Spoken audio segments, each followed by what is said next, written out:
Assalamualaikum warahmatullahi wabarakatuh. Kenalkan, nama saya Muhammad Alif dari Fakultas Usuluddin Prodi Ilmu Hadis. Baik, di sini saya akan menjelaskan suatu materi yaitu tentang ziyadah huruf atau penambahan huruf dalam Qasam Utsmani. Pertama-tama saya akan menjelaskan dulu apa itu ziyadah dalam Qasam Utsmani. Ziyadah dalam Qasam Utsmani itu adalah penambahan huruf atau lafaz yang tidak ada dalam pelafalan bahasa Arab pada standarnya. Ini juga salah satu kaidah dalam penulisan Al-Quran yang diatur oleh Utsman bin Affan. Penambahan ini seringkali dilakukan untuk membedakan antara kata-kata yang memiliki bunyi yang sama atau menghindari keliruan dalam membaca Al-Quran. Ziyadah huruf ini juga dalam Qasam Utsmani merujuk pada kaidah penambahan huruf dalam penulisan Al-Quran yang berbeda dengan kaidah penulisan dalam bahasa Arab pada umumnya. Ziyadah huruf ini juga terjadi karena beberapa alasan, termasuk untuk membedakan qiraah yang berbeda dan juga mempermudah para pembaca dan menjaga keutuhan struktur kalimatnya.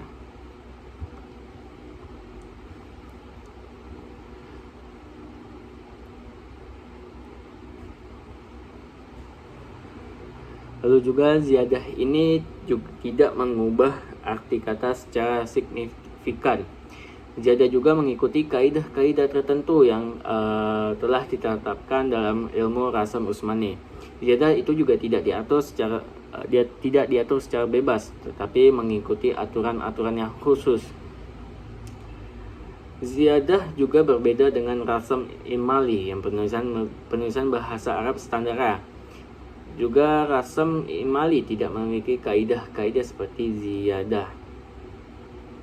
Lalu di sini juga ada 3 macam ziyadah huruf. Yang pertama itu ada ziyadah alif, lalu yang kedua ada ziyadah ya, lalu yang terakhir ada ziyadah waw. Oke, yang pertama itu ziyadah alif. Dalam Qasam Utsmani terdapat ada kaidah huruf alif atau biasa disebut ziyadah alif. Kaidah ini memberikan tambahan huruf alif yang biasanya tidak ada dalam Qasam Utsmani. Lalu dalam kitab Al-Mutaffi Rasam Al-Mushaf karya Abdul Karim Al-Solih menjelaskan bahwa terdapat banyak kondisi yang membuat sebuah kata ditambahkan huruf alif sesuai dengan kaidah Qasam Utsmani. Yang pertama itu ada kata kerja yang menunjukkan plural dan tidak disambungkan dengan domir atau kata ganti. Ini juga berlaku pada kata kerja fi'il, bentuk apapun itu. Kaidah pertama ini juga kemudian secara luas juga dipakai pada Qasam Imla'i, sehingga keduanya sama. Di sini juga ada contohnya. Yang pertama dalam surat Al-Baqarah ayat 6 yang berbunyi Bismillahirrahmanirrahim. Innalladzina kafaru sawaun. Nah, di sini contoh katanya itu kafaru. Kaidah pertama ini dikecualikan untuk 6 kata kerja yaitu ja'u dan ba'u. Dimanapun berada kata fa'u dalam surat Al-Baqarah ayat 226, kata atau di surat Al-Furqan ayat 21, kata sa'au surat Soba ayat 5 dan kata tabawwau surat Al-Hasyr ayat 9. Lalu yang kedua ada kata benda isim yang menunjukkan plural dan disambungkan dengan kata zohir, bukan domir ya, sehingga huruf nun-nya itu dibuang. Dengan kata lain, kata isim ini tidak diberikan tambahan alif jika disambungkan atau idhofah. Contohnya ada dalam surat Shad ayat 59, Bismillahirrahmanirrahim. Hadza faujum muqtahimum ma'akum la marjabam bihim. Innahum sallun nari. Mohon maaf jika pembacaan saya kurang benar. Lalu dalam contoh kata ini solunar. Kata ini tertulis dengan solunar, sedangkan dalam Qasam Utsmani yang berlaku kaidah penambahan huruf alif atau ziyadah alif merupakan, maka tertulisnya seperti solunar. Mungkin itu yang bisa saya Jelaskan dalam ziyadah alif. Kita lanjut dalam ziyadah ya. Dalam kitab yang sama, Al-Mutaffirasm Al-Musaf karya Abdul Karim Al-Solih menjelaskan terdapat 3 keadaan huruf ya yang ditulis atau ditambahkan dalam rasm Utsmani.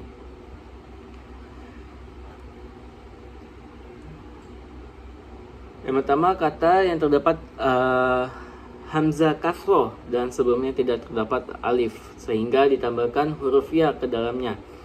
Kondisi ini hanya berlaku pada 3 kata, yaitu nabai atau nibai.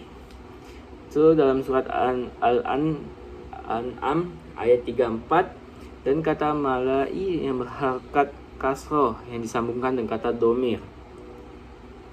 Misalnya kata dalam surat ayat 6 ini terdapat dalam Al-Quran, tapi yang mendapat huruf ya hanya kata terdapat dalam surat Al-An'am ayat 34 dengan ayat yang lainnya. Contohnya seperti dalam surat Al-An'am tadi, An'am ayat 34, nabai. So, ada lagi Al-An'am ayat 67 yang likulli naba'im mustaqor.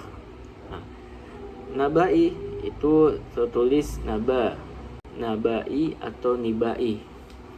So, dalam surat Al-An'am ayat 34 dan kata malai yang berharkat kasroh yang disambungkan dengan kata domir.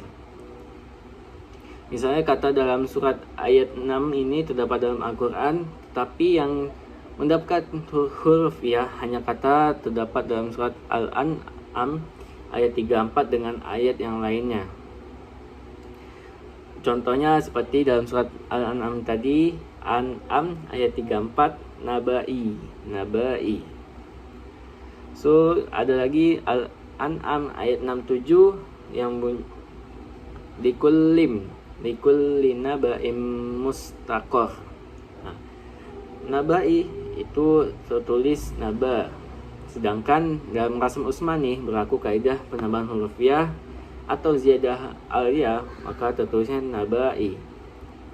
Namun tidak semua kata tersebut diberikan tambahan huruf ya. Itu hanya berlaku di tempat tertentu saja. Yang terakhir, ziyadah wawu. Ziyadah wawu dalam rasm Utsmani ini juga menambahkan huruf wawu yang biasanya tertulis dalam rasm imla'i. Dalam kitab Al-Muyassar fi Rasm Al-Mushaf disebutkan bahwa beberapa kondisi atau kata yang membuat huruf wawu ditambahkan atau ditulis dalam rasm Utsmani. Yang pertama, setiap kata ulu dimanapun ia berada.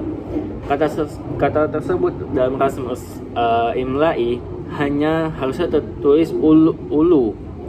Sedangkan dalam rasm Utsmani yang berlaku kaidah menambahkan wawu atau ziyadah wawu, maka tertulis ulu.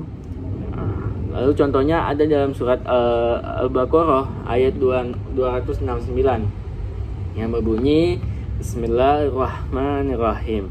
Wa ma yazkuru illa